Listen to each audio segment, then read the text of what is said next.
મારી બધી માતાઓ જાગૃત ના થાય તો મને મેલડીને કહેજો. બધાની માતા એક એક કરીને જાગૃત કરી. મારા ધામમાં જોઈ ને એવું સત હું નહીં કહેતી, હું મારા વખાણ ક્યારેય ના કરું, પણ મારા ધામમાં કઈક ભાવિક ભક્તોનો કદાચ અનુભવ હશે કે માં તારા ધામમાં આયા પછી અમારી દેવ જાગૃત આપે રૂપે થયા કે નહીં?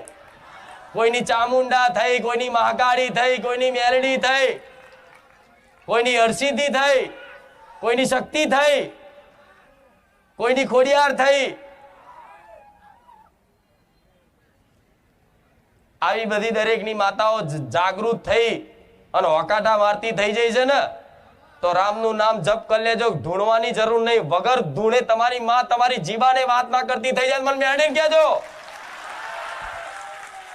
કોઈ ધૂણ્યા વગર, કોઈ ધૂણ્યા વગર, કોઈ ડોકું હલાયા વગર, કોઈ શરીર હલાયા વગર અમથાય તે કદાચ તમારી માતા છે